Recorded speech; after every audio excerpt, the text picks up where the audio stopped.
Chapter 5. Connecting with the Human Spirit. We do not believe in ourselves until someone reveals that deep inside of us something is valuable, worth listening to, worthy of our trust, sacred to our touch. Once we believe in ourselves, we can risk curiosity, wonder, spontaneous delight, or any experience that reveals the human spirit. Ralph Waldo Emerson. Jean slid under the hedge, cramming herself as far under the spiky branches as she could. Lying on her back, she grabbed fistfuls of leaves and piled them over her legs. Then she dropped a last handful over her face. The moist leaves molded to her cheeks, her chin, and her eyelids.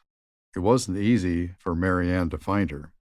"Jean, why did you disappear on us?" she asked, kneeling down and gently brushing the leaves away. "Police dogs were chasing me," Jean said. "The men with black masks were telling them to catch me.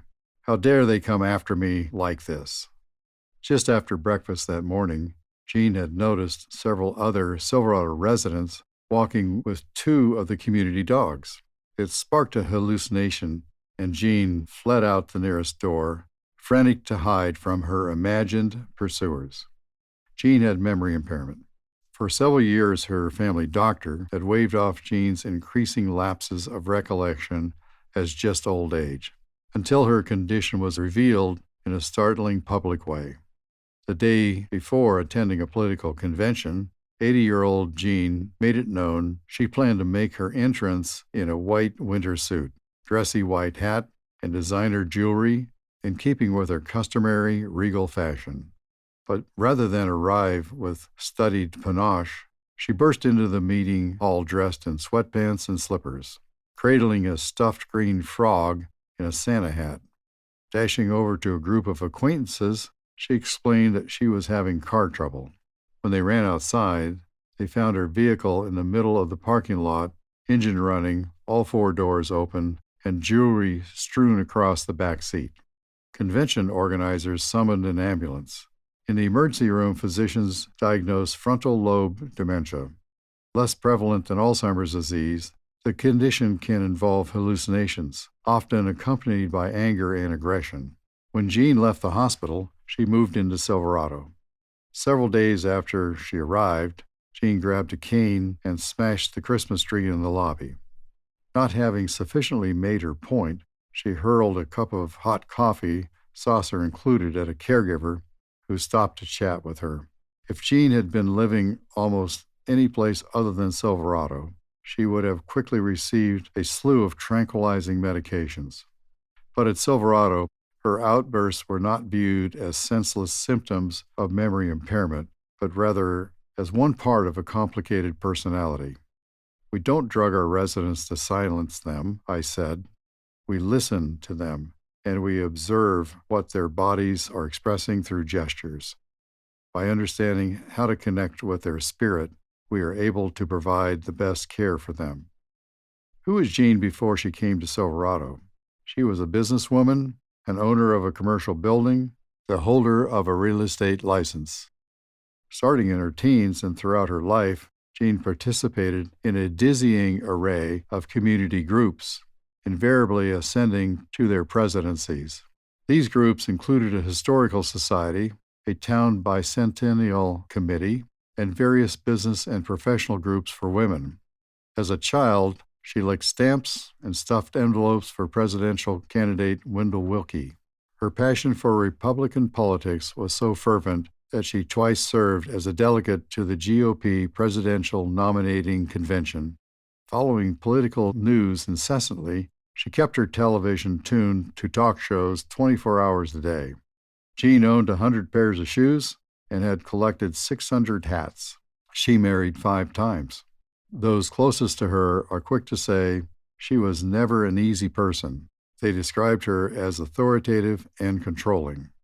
A few days after Jean's dash into Silverado's garden, Marian, who is the resident engagement director at Jean's community, stopped by her room. She noticed that the shade on the lamp by Jean's bed was covered with jagged, dark pink stripes and the hue and consistency of lipstick. "Jean," Miriam asked, "did you do this?" Jean nodded. "Look at the closet." Miriam opened the closet door. Inside, angry words had been scrawled on the walls in the same pink.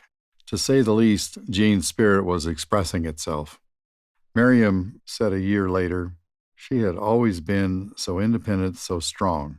Now she was angry because she had lost her authority and control. To provide the care that would be best for her, we would need to give the authority and control back to her. The way to do that was to involve Jean in more than the Silverado engagements themselves. We started by asking her to observe the classes and the clubs we have for residents and to tell us if she thought there were ways they could be improved. I told her we needed someone with her experience. Little by little, Jean became intrigued. As Jean began to assist, Miriam assigned her a desk in the engagement department and provided her with a name badge identical to those worn by the community staff. These days, Jean sits in on interviews of potential employees for the engagement department. In addition, she creates binders of photos and information for suggested activities. She also runs the community's flower arranging club. Not every class runs smoothly, Miriam admits, but many of them do. As Jean's involvement with the program increased, her outbursts disappeared. Despite her memory impairment, a year after coming to Silverado, Jean is able to reflect on her transition. "I rebelled because I felt my way of life was being taken away from me and that I was being held against my will. Running the classes gives me a sense of fulfillment. I can do something and be appreciated by others." Jean no longer collects hats or shoes. She never watches the television in her room, and she recently asked that it be taken out. She doesn't have time for it. "Working with flowers is more important to me now. When you look at a beautiful arrangement, you can't help but feel satisfied you created it." Her transformation has surprised and gratified her daughters, Terry and Linda. "She has so much pleasure with the flower arranging," Terry said. "Maybe she's revisiting a part of her early identity before she became wrapped up in so many activities and politics." Linda added, "For our mother, memory impairment hasn't meant the end of an active life. It's more like a new stage of life, one that has been tremendously satisfying." Connecting with the spirit of someone with memory impairment is not a one-size-fits-all practice. It takes time, and it can be discouraging and frustrating in the meanwhile. With Jean, caregivers listened to what she had to say and were able to draw her out as they learned and interpreted her life story. For Henry, the connection happened one morning as he watched workmen outside the window. When he had first come to Silverado, he barely spoke. Every time he was invited to join an engagement, he avoided eye contact, refusing to leave the chair by his bed. When staff brought breakfast on a tray, he turned away. Later, they would find it almost untouched. One day, several residents and staff moved a small barn into the community's courtyard and began painting it. They were preparing for an event with a Western theme. After days of apathy, Henry was suddenly interested. He came outside, sat down, crossed one leg over another, and watched the activity for several hours, his face alert with an appraising expression. Why did Henry's spirit come to life? Silverado staff members knew Henry had supervised his own company for many years. They thought he might respond to the bustle of a work site. So when the barn needed to be painted, they made sure Henry would see the activity. For the next few days, we asked him if he would like to take his breakfast in the courtyard and keep an eye on what was going on, explained Carol, administrator of the community where he resides. The changes in Henry from that day on was enormous. David is a chaplain with Silverado Hospice. Understanding how to connect with the spirit of the memory impaired wasn't obvious for him at the outset. Often his very first meeting with the residents occurred when they can no longer open their eyes or speak. He remarks, "It's one thing to provide nursing care to the memory impaired at the end of life, but what does it mean to be a chaplain when a person no longer appears to be responsive?" Being a chaplain involves communication. Through his training and his experience at Silverado, David now maintains people in a remote state whether in a coma or deep dementia, are still people, and we can reach them. He often starts by matching his breath to the patient's pace.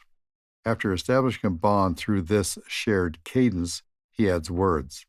I can feel the rhythm of your breath. I can see that your eyes are moving under your eyelids. If it's all right with you, I would like to hold your hand for a while. Time and again, David has seen presence, focus, and touch spark a spiritual connection, which expresses itself through small but compelling signs. One example was his contact with a man in the last stages of Parkinson's. As I held his hand, it had strong tremors from the disease. I began to talk to him about the transition from this life to the next. After a while, despite the tremors, I could feel that he was squeezing my hand. It was a powerful moment. Touching the spirit of the memory impaired at life's end has enriched me tremendously and given me a better understanding of myself, David says. The inevitable downward progression of memory impairment is like a thief slipping into our lives and robbing us of the person we were and the people we knew. How is it possible that diseases affecting memory can change us in a positive way? I don't think people understand how nourishing it is to our minds and to our emotions to connect with another human spirit. Carol, the community administrator, said, "This connection is something we fundamentally need as human beings, but we're losing it in modern life. When I can focus on another person, when it's just the two of us communicating, regardless of whether we use words, it feeds every piece of my soul." She added that she is thankful every day that Silverado residents allow her to have this connection with them. They do so much more for me than I could ever do for them. Carol's work with the memory impaired has spanned 2 decades. She holds what many would consider a renegade view, that this disease, while heartbreaking, can also be liberating. Released from the inhibitions of social conventions, many Silverado residents try engaging in activities they would have never considered before. A man who rarely stepped into his kitchen at home joins the resident cooking club. A woman builds a birdhouse, even though she used to think of herself as all thumbs. Add to that the resident who was always told that she was tone deaf and is now part of the community chorus.